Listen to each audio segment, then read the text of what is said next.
Kemudian jemaah sekalian, setelah bulan Rajab akan datang bulan di mana banyak manusia lalai dengan bulan tersebut, yaitu bulan Sya'ban. Sebelum datang bulan suci Ramadan, kita akan terlebih dahulu berjumpa dengan satu bulan di mana manusia banyak lalai dengan bulan tersebut, yaitu bulan Sya'ban.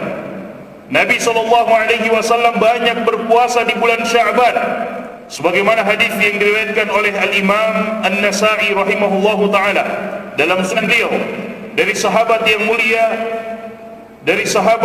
mulia Usamah bin Zaid radhiyallahu ta'ala anhu. Beliau bertanya kepada Nabi SAW.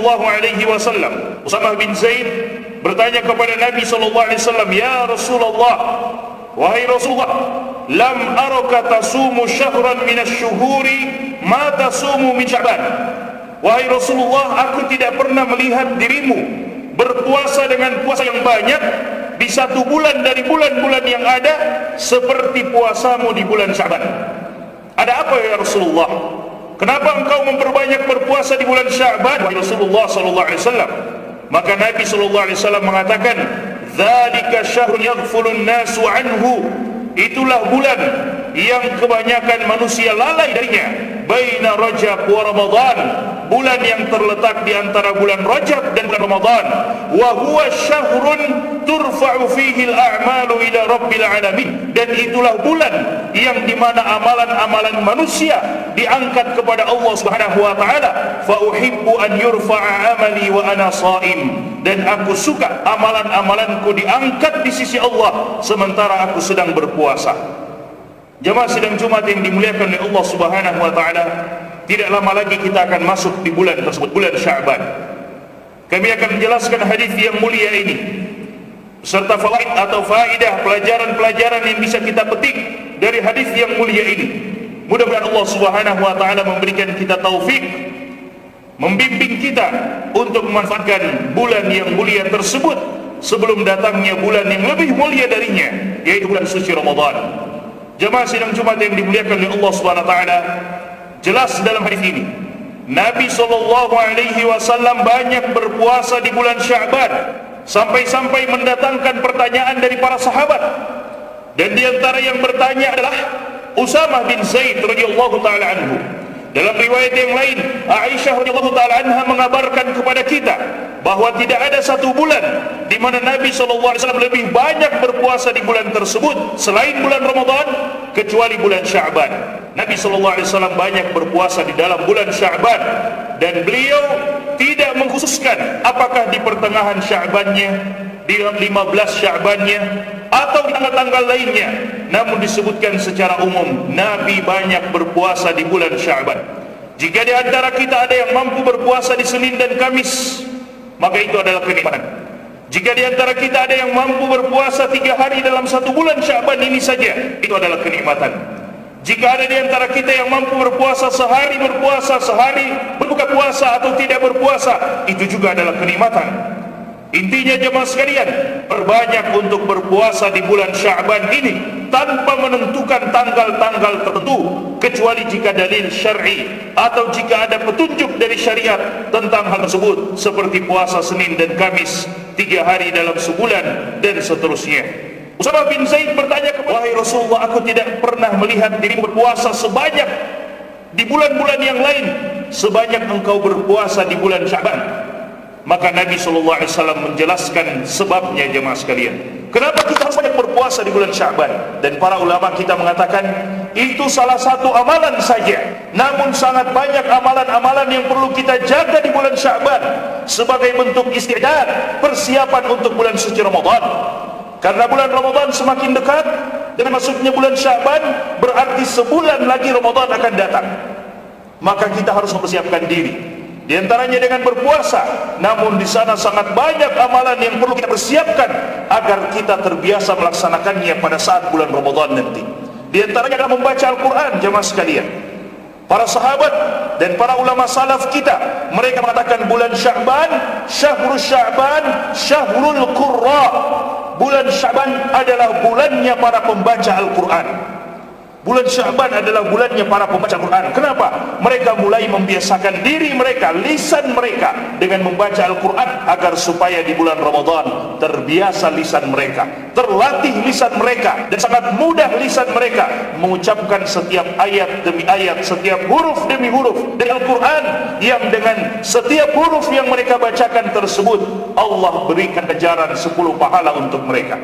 Kata Nabi SAW, "Man qara'a harfan min kitabillahi falahu bihi hasanah." Siapa yang membaca satu huruf dari Al-Quran, maka dia mendapatkan 10 pahala dengannya. Maka dia mendapatkan 1 pahala dengannya. Falahu bihi hasanah, dia mendapatkan 1 pahala dengannya. Kemudian dilipat gandakan menjadi 10 pahala. Wala aqulu alif lam mim harf, dan aku tidak mengatakan alif lam mim itu 1 huruf, kata Nabi, walakin alif harf, wa lam harf, wa mimun harf. Akan tetapi alif 1 huruf, lam 1 huruf, dan mim 1 huruf. Jemaah yang dimuliakan oleh Allah Subhanahu wa taala, maka Nabi menjelaskan kepada kita kenapa kita harus memperbanyak amalan soleh di bulan Sya'ban sebelum datang bulan Ramadan. Kata Nabi SAW, "Dzalika syahrun yaghfulun nasu anhu." Karena itu adalah bulan yang banyak manusia lalai darinya. Banyak manusia lalai dari bulan Sya'ban karena mungkin mereka mempersiapkan perkara-perkara lain untuk menyambut Ramadan. Mempersiapkan apa yang hendak diperdagangkan di bulan Ramadan, mempersiapkan apa yang hendak disajikan di bulan Ramadan, mempersiapkan pakaian apa yang akan dipakai di bulan Ramadan, apa yang akan dipakai pada sholat tarawih, apa yang akan dipakai pada sholat berjamaah, karena selama ini jarang mereka datang ke masjid-masjid Allah Subhanahu wa ta'ala. Maka kata Nabi SAW, "Dzalika syahrun yaghfulun nasu anhu baina Rajab wa Ramadan." Itu adalah bulan yang banyak manusia lalai dengannya, yaitu bulan yang terletak antara bulan Rajab dan bulan Ramadan. Kata Ibnu Rajab Al-Hambali rahimahullahu ta'ala dalam Lataif Ma'arif beliau katakan, di antara sebab amalan-amalan itu dilipat gandakan oleh Allah Subhanahu wa taala, diberikan ganjaran dan pahala yang besar, adalah ketika amalan itu dilakukan pada saat manusia lalai dari waktu-waktu tersebut.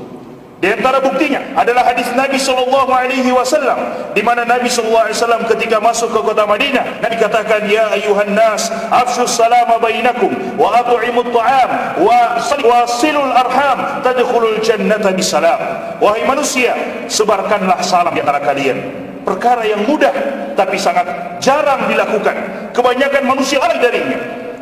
Nabi SAW katakan, "Afshus salama bainakum," sebarkanlah salam di antara kalian. "Wa at'imut ta'am," berikanlah makan kepada orang yang membutuhkannya. "Wasilul arham," sambunglah tali silaturahim.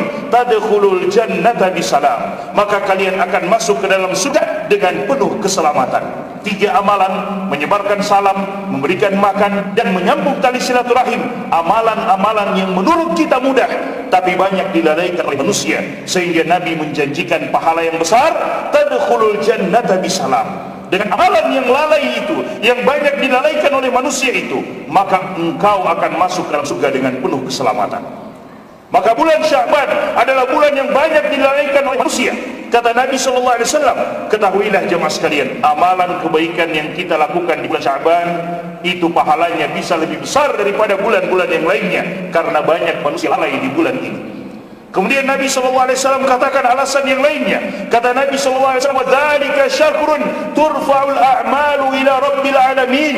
Dan bulan Sya'ban itu adalah bulan di mana Allah mengangkat amalan-amalan ini, atau amalan-amalan kita diangkat ke sisi Allah Subhanahu wa taala, menunjukkan Allah itu maha tinggi dan ada di atas. Amalan-amalan kita diangkat di sisi Allah Subhanahu wa taala sekalian pada 3 tempat atau 3 waktu. Ada amalan yang diangkat di setiap harinya, dan ada amalan yang diangkat di setiap pekan, dan ada amalan yang diangkat di setiap tahun. Amalan yang diangkat di setiap hari pada waktu sholat subuh, dan setiap hari amalan-amalan yang kita kerjakan di malam hari itu diangkat oleh Allah Subhanahu wa taala sebelum masuk waktu siang, yaitu pada waktu subuh diangkat amalan-amalan malam kita. Apapun yang kita kerjakan di malam hari Allah angkat. Amalan-amalan siang kita diangkat di sisi Allah sebelum masuknya waktu malam, yaitu pada sholat asar diangkat amalan-amalan kita yang kita kerjakan di siang hari. Itu amalan, itu waktu pada setiap harinya amalan kita diangkat, dan ada waktu di setiap pekan sebagaimana hadis Nabi SAW tentang berpuasa pada hari Senin dan hari Kamis. Nabi SAW mengatakan itu adalah waktu turfa'ul a'malu ila Allah, waktu di mana amalan-amalan kita diangkat oleh Allah. Dan alasan beliau juga sama, beliau gembira dan senang jika amalan beliau diangkat sementara beliau sedang berpuasa kepada Allah Subhanahu wa taala. Dan begitu pula untuk hitungan 1 tahun, yaitu di bulan Sya'ban, amalan-amalan kita dalam hitungan 1 tahun diangkat di sisi Allah Subhanahu wa taala, jemaah sekalian. Oleh sebab itu Nabi menyukai agar beliau amalan-amalan diangkat sementara beliau dalam keadaan berpuasa kepada Allah Subhanahu wa taala. Maka janganlah kita termasuk orang-orang yang lalai di bulan Sya'ban. Bulan Rajab hampir selesai dan bulan Sya'ban akan segera datang. Mudah-mudahan Allah pertemukan kita dengan bulan tersebut. Persiapkan diri kita jemaah sekalian untuk menyambut bulan Sya'ban dan untuk menyambut bulan yang lebih mulia dari itu, yaitu bulan suci Ramadan.